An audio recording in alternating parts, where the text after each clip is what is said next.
Bienvenue, Monsieur le Président Félix Tshisekedi. Vous êtes président de la République démocratique du Congo. Nous vous accueillons dans ces studios de Radio Vatican. Et pour nos auditeurs qui nous suivent un peu partout dans le monde, spécialement en Afrique, et même dans votre pays aussi, à travers les radios catholiques qui nous suivent et nos partenaires comme Congo Web TV et toutes les radios d'Afrique qui vont suivre ce programme. Vous venez d'arriver aujourd'hui chez le pape et c'est la première fois pour une visite officielle. Monsieur le Président, comment ça s'est passé? Ça s'est très bien passé.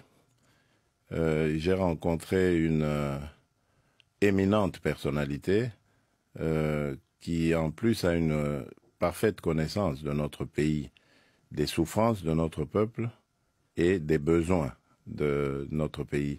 C'est vraiment un acte que je vais garder en mémoire tout le reste de ma vie parce que c'était vraiment un moment très particulier.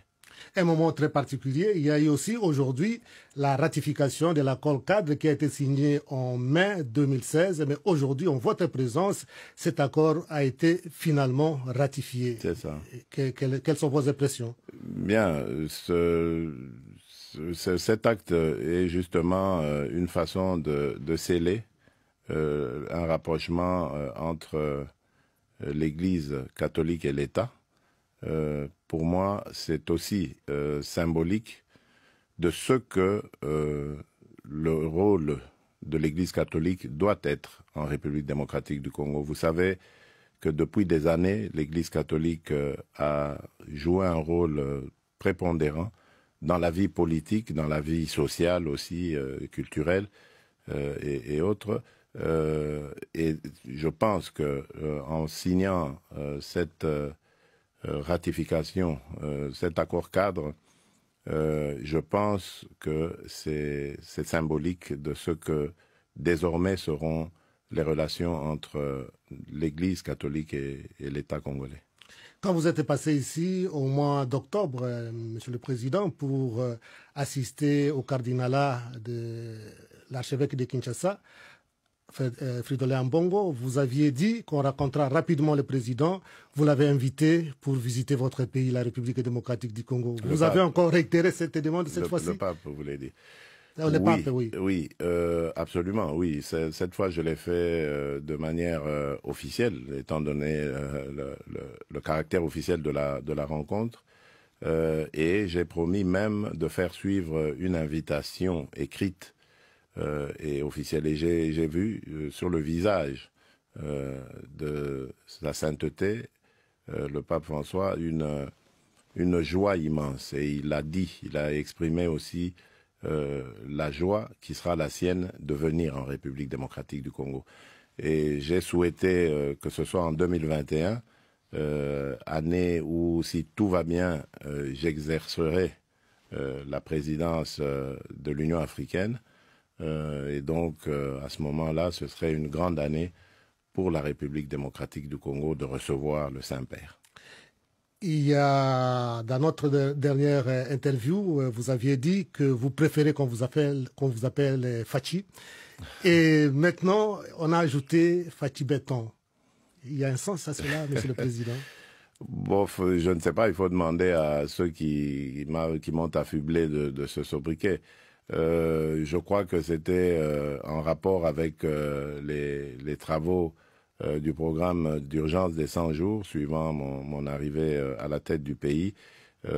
C'est affectif, mais je crois que ici, le plus important, c'est de continuer dans le sens du travail pour le peuple, pour le pays, parce qu'il y a beaucoup de besoins auxquels il faut répondre. Faisons un petit tour de votre pays. On profite de l'occasion que vous êtes là, un petit tour. En commençant d'abord par la situation dans l'Est des pays, qui est toujours un peu sous la menace de milices, sous la menace de groupes armés. Maintenant, il y a un pas en avant avec les forces armées de votre pays. Absolument. Il y a aussi le problème d'Ebola qui se calme. Et comment va la situation à l'Est du pays? Oui, je crois qu'il y a vraiment une note d'espoir. D'abord par rapport à la sécurité de nos populations, surtout au Grand Nord, à Béni.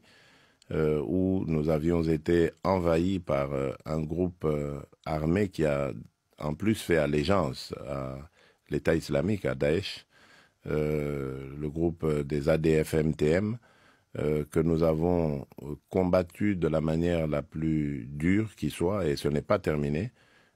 Ici, je voudrais saisir l'occasion pour rendre un vibrant hommage à nos forces armées de la République que l'on a souvent vilipendées, parfois à tort, souvent même à tort, et dont on ignore vraiment la bravoure. J'étais aussi de ceux qui ignoraient les faits, les grands faits de notre armée, et depuis que je suis à la tête de ce pays, je m'en suis rendu compte et je me suis juré de tout faire pour que nos forces armées, celles qui protègent notre territoire, nos vies, à nous, Congolaises et Congolais, tout faire pour que leurs conditions de vie soient améliorées. Et c'est ce que je fais, c'est pour cela que j'ai lancé cette offensive en essayant de mettre toutes les meilleures conditions qui soient, bien que on n'y est pas encore vraiment, mais au moins ce sont de braves citoyens qui ont de manière admirable mis en déroute l'ennemi, et ça va continuer parce qu'il y a encore quelques poches, mais sinon de ce côté-là les nouvelles sont bonnes. Idem pour le problème de la fièvre à virus Ebola, qui est en voie d'éradication. Grâce au savoir-faire d'un fils du pays, là également, le docteur Jean-Jacques Mouyembe, qui s'est de manière admirable déployé avec son équipe pour lutter contre ce fléau. Aujourd'hui, nous pouvons dire avec satisfaction que la maladie a vraiment reculé et elle est en voie de disparaître. Une autre bataille pour vous, Monsieur le Président, c'est la gratuité de l'enseignement. Où en est-on ? La gratuité, ça va, elle prend, elle a déjà pris effet, elle est en pratique. L'avantage de cela, c'est que nous avons cette année, rien que cette année, enregistré sur l'ensemble du territoire national plus de 2,5 millions d'enfants qui sont retournés à l'école, qui étaient en dehors du circuit scolaire. Plus de 2,5 millions selon les chiffres, à mon avis, ça doit être même plus. L'inconvénient, évidemment, c'est que nous n'avons pas suffisamment d'établissements pour absorber cette masse, et on trouve maintenant des classes qui sont en surabondance d'élèves. Mais qu'à cela ne tienne, je pense que l'essentiel ici, c'est de dispenser les enseignements, l'éducation, parce que nous avons une population en majorité jeune qui a besoin d'être éduquée, parce que c'est elle qui prendra les rênes de notre pays demain, et si elle ne l'est pas, avec les enjeux à venir, ça va être dangereux pour non seulement notre pays, mais également toute la région, et voire le continent.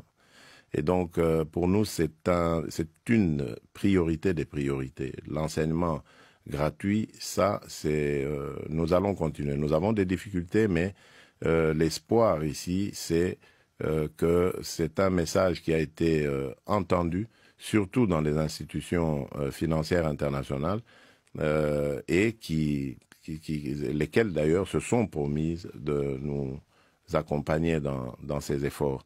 Et je suis convaincu que avec la dynamique que j'impulse sur le plan économique pour avoir augmenté les recettes du pays, je suis convaincu que nous tiendrons ce défi et nous irons même plus loin, parce que le but, c'est d'aller au-delà du primaire, de l'enseignement primaire, d'arriver à l'enseignement secondaire, voire même le supérieur.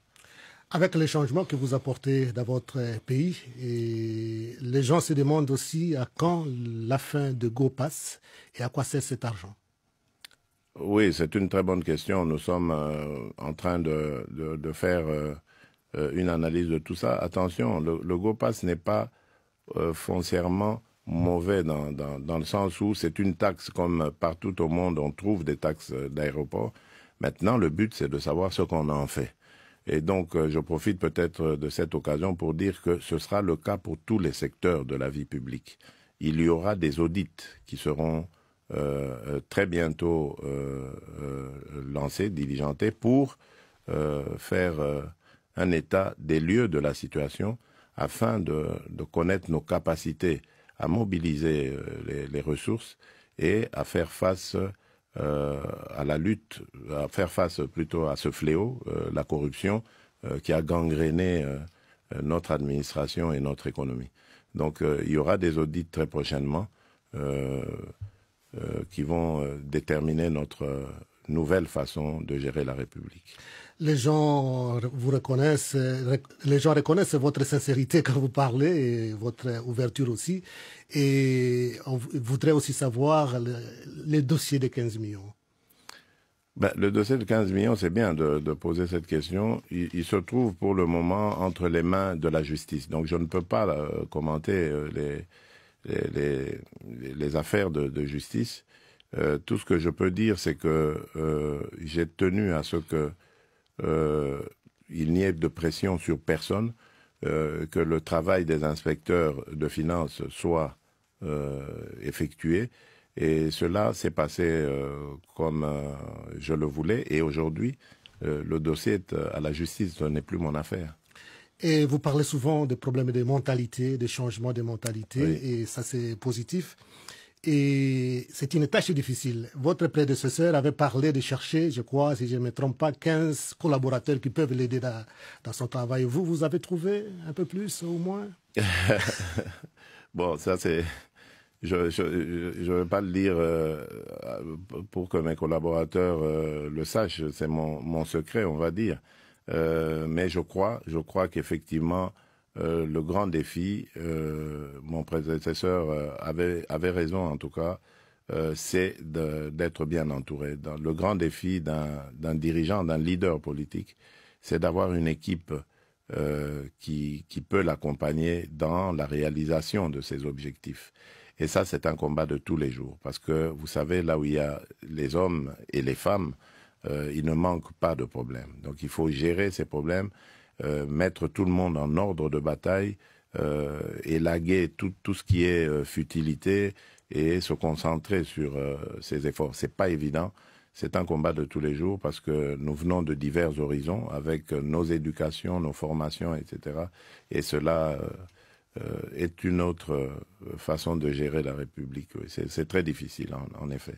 Et les derniers incidents des étudiants à l'université de Kinshasa, Monsieur le Président? Oui, ils sont très regrettables dans la mesure où toutes les précautions avaient été prises, du moins par rapport à la fixation de ces frais, du prix, du montant de ces frais.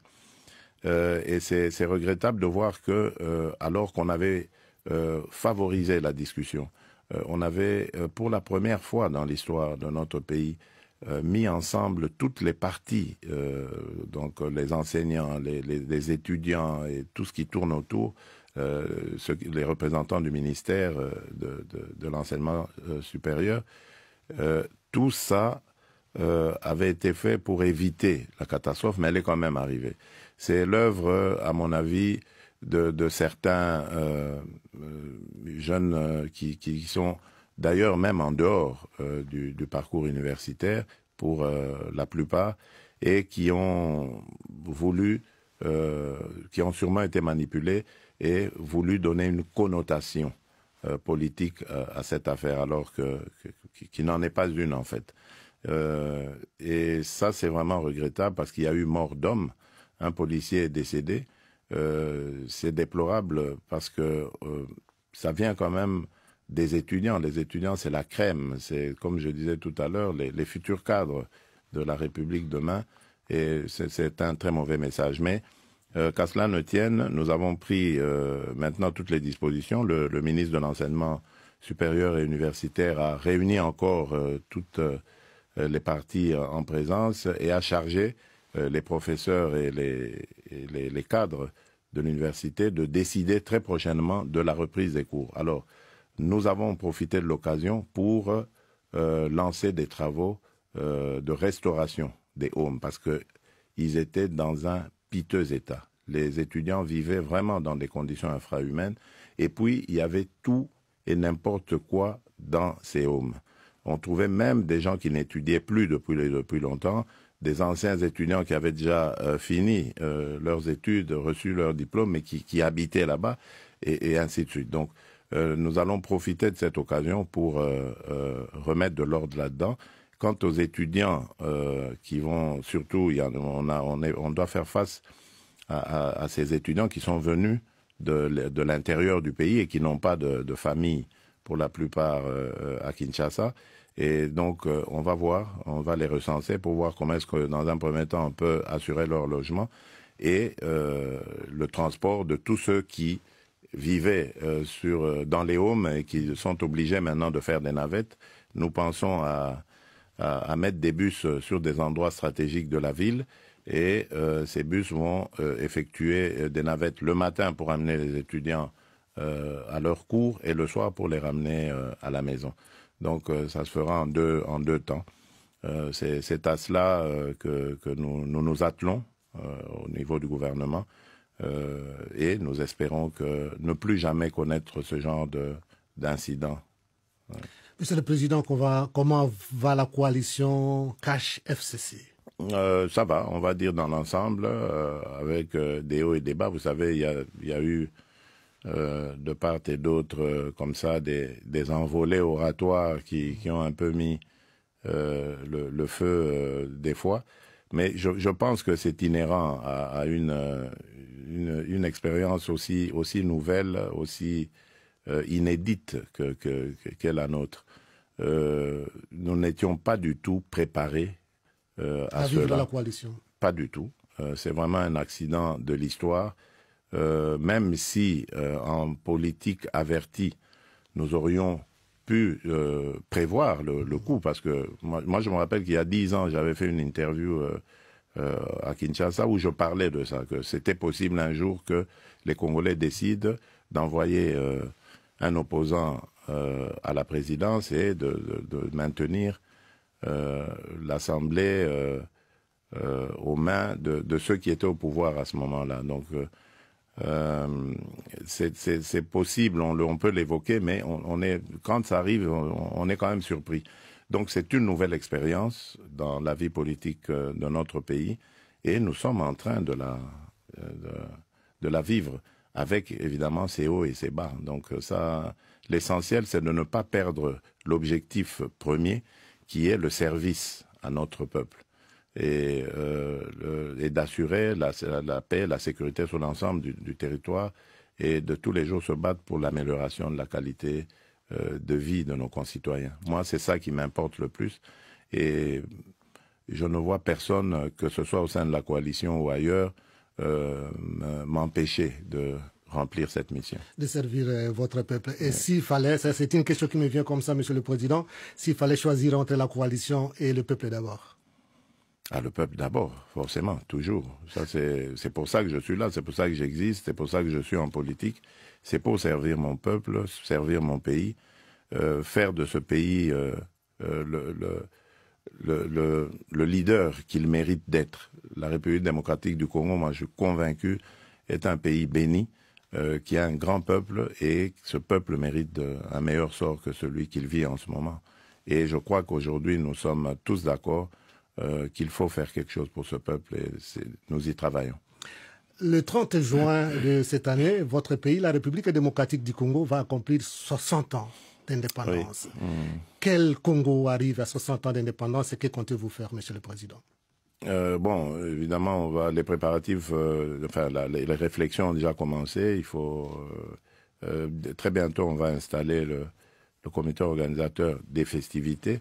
Mais le bilan que je peux en faire après 60 ans, c'est que très sincèrement, moi je pense que nous avons un peuple qui est arrivé aujourd'hui à maturité. C'est vrai qu'il y a encore beaucoup de difficultés d'ordre social. C'est vrai, mais le peuple est mûr. Aujourd'hui, je crois que c'est un peuple qui n'est plus à même d'être manipulé et amené à faire des choses contre son gré ou contre ses intérêts. Ça, c'est un grand avantage. Un peuple qui a compris qu'il veut un Congo uni, une nation prospère et qui est devenue très exigeant grâce à sa maturité, parce qu'il exige de nous, acteurs politiques, de le servir comme il se doit.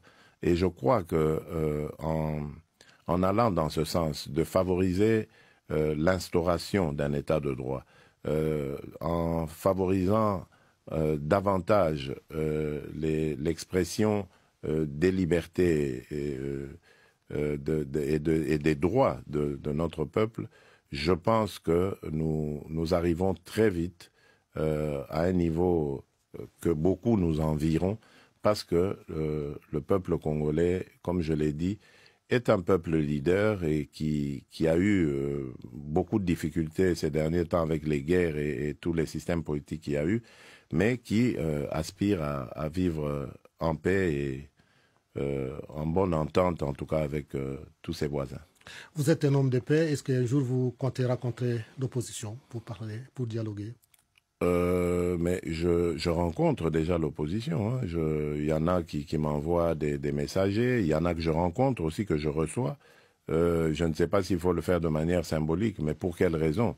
Je crois qu'en garantissant déjà les droits et les libertés de chacun, j'ai déjà rencontré leurs desiderata. Pour le reste, je leur souhaite bonne chance dans leur évolution. Et rendez-vous en 2023 lorsqu'il y aura encore une autre compétition électorale. Monsieur le Président, un mot de la fin, un message?